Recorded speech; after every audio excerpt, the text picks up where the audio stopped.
اس لیے ہمیں کسی دوسرے کے حق کو نہیں مارنا، یہ عزم کر کر اٹھنا ہے یہاں سے، یہ تہیہ لے کر اٹھنا ہے یہاں سے۔ اگر کسی کا بھی ہمارے اوپر حق ہوگا تو انشاءاللہ مرنے سے پہلے دے کر کے جائیں گے۔ پیغمبر علیہ السلام نے فرمایا کہ یہ کام سب سے پہلا ہے۔ کیوں؟ اگر تم کسی کا حق لے کر کے جاؤ گے تو جو لوگ تمہارے جنازے کے پیچھے چل رہے ہیں وہ تمہاری برائی کریں گے، وہ تمہیں برا بنا کہیں گے۔ کیوں؟ اس لیے کہ تم ان کے حق کو لے کر کے گئے، تم نے ان کا حق دبایا ہے غصباً۔ اس لیے پیغمبر علیہ السلام نے فرمایا کہ کامیابی اور ناکامی دنیاوی اعتبار سے نہ دیکھو، بلکہ کامیابی دیکھو آخرت کے اعتبار سے۔ جس انسان کو آخرت کی کامیابی مل گئی، ناکامی کا سامنا کبھی پڑنا ہی نہیں سکتا، ناکامی اس کا مقدر ہی نہیں بن سکتی۔ اس لیے پیغمبر علیہ السلام کی اس بات پر ہمیں عمل کرنا ہے، پیغمبر علیہ السلام کے بتائے ہوئے اصولوں پر عمل کرنا۔ پیغمبر علیہ السلام نے فرمایا، ایک احادیث کے اندر اللہ کے نبی جناب محمد رسول اللہ صلی اللہ علیہ وسلم نے فرمایا کہ جو شخص حق پر ہونے کے باوجود اگر آپس میں یہ جھگڑا چل رہا ہے بھائیوں میں کہ میں نے بھی اس کا حق دے دیا، آپ نے دیکھا ہوگا کہ بہت سی مرتبہ ایسا ہوتا ہے کہ دو بھائیوں میں جھگڑا چل رہا ہے، اس سے پوچھا جائے وہ کہتا ہے میں نے اس کا حق دے دیا، اس سے پوچھا جائے وہ بھی کہہ رہا میں نے اس کا حق دے دیا، پھر جھگڑا کس چیز کا ہے؟ پیغمبر علیہ السلام نے فرمایا کہ اگر ان دو میں سے حق پر ہونے کے باوجود جھگڑے کو ختم کرنے کے لیے اگر دب جائے اور جو مطالبہ بھائی کر رہا ہے وہ اس کو دے دے، تو میں محمد رسول اللہ گارنٹی لیتا ہوں کہ وہ جنت میں میرے ساتھ کھڑا ہوگا۔ حق پر ہونے کے باوجود وہ مطالبہ کر رہا ہے تو اس کا حق دے دو جس چیز کا مطالبہ کر رہا ہے۔ اس لیے پیغمبر علیہ السلام نے یہ اصول بتایا ہے دنیا میں زندگی گزارنے کا، قرآن مقدس نے اصول بتایا ہے، اور موت سب کو آنی ہے، دنیا سے سبھی کو جانا، اس کی تیاری ہم نے کیا کیا؟ تیاری ہماری اور آپ کی ہے کہ ہم دنیا میں رہ رہے ہیں، عیش و عشرت کے ساتھ زندگیاں گزار رہے ہیں، جو دل چاہتا ہے وہ کرتے ہیں، جو رب چاہتا ہے وہ نہیں کرتے، پھر بھی ہم دعویٰ یہ کرتے ہیں کہ ہم جنت میں جائیں گے۔ نمازوں سے ہم دور، قرآن کریم کی تلاوت سے ہم دور، اللہ کے نبی کے طریقوں سے ہم دور، سنتی لباس ہمارا نہیں، سنتی چہرہ ہمارا نہیں، گھروں میں سنتوں کا جنازہ نکالا جا رہا، پھر بھی ہم خوش اور مطمئن اس بات پر ہیں کہ ہم اللہ کے نبی کے امتی ہیں۔ اس لیے پیغمبر علیہ السلام نے یہ اصول بتایا کہ دنیا سے جانے سے پہلے جس کا جو حق تمہارے اوپر آ رہا ہے وہ دے کر کے جانا ہے۔ اگر حق لے کر کے گئے تو نماز بھی گئی، روزہ بھی گیا، زکات بھی گئی، حج بھی گیا، عمرہ بھی گیا۔ حالانکہ ہم اور آپ نماز کیوں پڑھ رہے ہیں؟ اللہ کو راضی کرنے کے لیے، جنت اس کی وجہ سے ملے گی ہمیں۔ اس لیے میں آپ سے یہ درخواست کر رہا ہوں، مؤدبانہ گزارش کر رہا ہوں کہ ہمیں یہ عزم لے کر کے یہاں سے اٹھنا ہے کہ انشاءاللہ مرنے سے پہلے جس کا جو حق ہمارے اوپر آ رہا ہے وہ دے کر کے جانا، جائیں گے انشاءاللہ۔ دوسری چیز پیغمبر علیہ السلام نے فرمایا کہ والدین کے ساتھ احسان کا معاملہ کرنا۔ کس کے ساتھ؟ والدین کے ساتھ احسان، حسن سلوکی کا معاملہ کرنا۔ قرآن کریم نے والدین کے ساتھ کیا حسن سلوکی کرنی ہے اس کو بھی بیان کیا۔ وَقَضَىٰ رَبُّكَ أَلَّا تَعْبُدُوا إِلَّا إِيَّاهُ وَبِالْوَالِدَيْنِ إِحْسَانًا إِمَّا يَبْلُغَنَّ عِندَكَ الْكِبَرَ أَحَدُهُمَا أَوْ كِلَاهُمَا فَلَا تَقُل لَّهُمَا أُفٍّ۔ اللہ اور اس کے رسول کی فرما برداری کے بعد دنیا میں اگر کسی کی اطاعت و فرما برداری کا حکم ہے تو وہ والدین کا ہے، اور والدین میں سے بھی ماں کا زیادہ حق ہوتا ہے۔ کیوں؟ ایک صحابی اللہ کے نبی کے پاس آئے، فرمایا اللہ کے نبی والدین میں سے میرے اوپر کس کا حق زیادہ ہے؟ آپ نے فرمایا تمہاری ماں کا۔ انہوں نے پھر یہی سوال کیا، اللہ کے نبی نے پھر یہی جواب دیا کہ تمہاری ماں کا۔ تیسری مرتبہ پھر سوال کیا، اللہ کے نبی نے پھر یہی جواب دیا کہ تمہاری ماں کا تمہارے اوپر زیادہ حق ہے۔ چوتھی مرتبہ میں اللہ کے نبی نے فرمایا کہ تمہارے والد کا۔ کیوں ہے ماں کا حق زیادہ؟ کیونکہ ماں 3 تکلیفیں ایسی اٹھاتی ہے کہ باپ کو ان کا تصور بھی نہیں ہوتا۔ سب سے پہلی تکلیف، سب سے پہلی مشقت وہ ہوتی ہے ماں کے لیے جو حمل کا بوجھ لے کر 9 ماہ اٹھنے بیٹھنے کو بھی پریشان رہتی ہے، لیٹنے کو بھی پریشان رہتی ہے، چلنے پھرنے کو بھی پریشان رہتی ہے۔ اس کے بعد جب ولادت کا مرحلہ آتا ہے تو موت اور زندگی کی لڑائی لڑتی ہے ماں۔ یہ اسے معلوم نہیں کہ میں اس کے بعد جی بھی سکتی ہوں یا قبرستان جانے کا نمبر بھی آ سکتا ہے۔ موت اور زندگی ماں کو ان آنکھوں سے دکھائی دیتی ہے، اتنی بڑی تکلیف اٹھا کر کے جنم دیتی ہے، پھر 2.5 سال اپنے جگر کا خون پلاتی ہے، پھر بھی ہم اپنے ماں باپ کو جوتیوں کے بل نچانے کی کوشش کرتے ہیں۔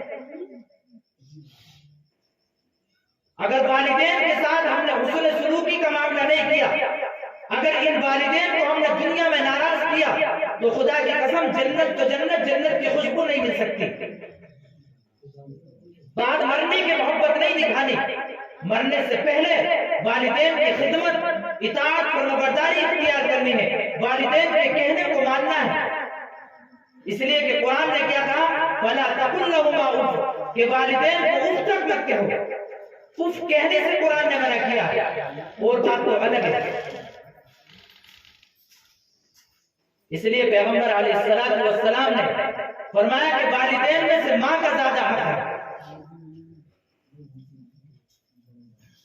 ایک صحابی ہے اللہ کے نبی کے، حضرت ابو ہریرہ رضی اللہ تعالی، سنا کہ نہیں؟ مسجد میں اکثر احادیث حضرت ابو ہریرہ سے مروی۔ ابو ہریرہ رضی اللہ تعالی اللہ کے نبی کے صحابی، لیکن ماں کافرہ ہے، ماں ایمان نہیں لائی۔ ایک مرتبہ گھر گئے، گھر جانے کے بعد حضرت ابو ہریرہ رضی اللہ تعالی عنہ کی والدہ نے ابو ہریرہ کو بھی برا بھلا کہا اور ساتھ میں اللہ کے نبی کو بھی برا بھلا کہا۔ حضرت ابو ہریرہ رضی اللہ تعالی عنہ مایوس کن چہرہ لے کر اللہ کے نبی کی خدمت میں آئے، اور اللہ کے نبی کی خدمت میں آنے کے بعد ان کی آنکھوں سے آنسو اور غمزدہ چہرہ، پیغمبر علیہ السلام نے فرمایا ابو ہریرہ کیا بات ہے، کس وجہ سے رو رہے؟ فرمایا اللہ کے نبی آج مجھے بہت تکلیف ہے، میری ماں نے مجھے برا بھلا کہا، مجھے اگر برا بھلا کہا ہے تو چل جاتا، لیکن خدا کی قسم آپ کو بھی برا بھلا کہا۔ میرا دل تو یہ چاہ رہا تھا کہ ماں کی گردن پکڑ کر مروڑ دو، لیکن آپ نے ماں کا بہت بڑا حق بتایا تھا، اس لیے میں نے صبر کیا۔ اللہ کے نبی نے دعا دی، ابو ہریرہ دوبارہ گھر گئے، جا کر کے دیکھا تو ماں غسل کر رہی، اندر سے آواز آئی پانی گرنے کی، انتظار ہے ابو ہریرہ رضی اللہ تعالیٰ عنہ کو کہ میری ماں غسل خانے سے نکل کر آئیں گی۔ جب غسل کرنے کے بعد، کپڑے پہننے کے بعد وہ آئیں، اور آنے کے بعد جیسے ہی ابو ہریرہ کے چہرے پر نظر پڑی، فرمایا اشہد ان لا الہ الا اللہ واشہد ان محمد رسول اللہ، کلمہ پڑھ لیا۔ لیکن اللہ کے نبی نے فرمایا ابو ہریرہ کو تمہاری ماں ہے، ٹھیک ہے وہ کافرہ ہے، لیکن تمہیں یہ اختیار نہیں بنتا کہ تم ان کے ساتھ بدسلوکی کرو، تمہیں پھر بھی ان کے ساتھ فرمانبرداری اور اطاعت کرنی ہے، اس لیے کہ وہ تمہاری ماں ہے۔ آج ہم والدین سے محبت تو کرتے ہیں، لیکن مرنے کے بعد دکھاتے ہیں محبت۔ مرنے سے پہلے ہم ان کو کیا اہمیت دیتے ہیں؟ جو پیر میں پہننے کی جو جوتی اور چپل ہوتا ہے اس کی برابر اپنے ماں باپ کو سمجھتے ہیں، اور بعد مرنے کی عزت دکھاتے ہیں۔ لوگوں کو یہ جتلاتے ہیں کہ ہم اپنے والد اور والدہ سے اتنی محبت کرتے ہیں، یہ محبت نہیں ہے. محبت وہ تب مانی جاتی جب وہ خدمت کے محتاج تھے تو نے ان کی خدمت کی ہوتی, جب وہ سر دبانے کے محتاج تھے تو نے ان کا سر دبایا ہوتا, جب ان کے پیر دبائے ہوتے اور ان کے پیروں کو دبا کر ان سے دعائیں دی ہوتی. آج لوگ بزرگوں کے پاس جاتے ہیں, حضرت دعا کرتے, میرے تو ذہن سے یہ بات نہیں نکلتی. میں تو افسوس کرتا ہوں, ارے اتنے بڑے بزرگ تیرے گھر میں بیٹھے ہیں, تیری ماں اور تیرے باپ اگر ہاتھ اٹھا کر تیرے حق میں دعا کرتے ہیں, خدا کی قسم عرش الہی سے جا کر کے ٹکراتی ہے, قبول ہوگی وہ. تو دوسروں سے دعائیں کرا رہا, اپنے والدین کی خدمت کر.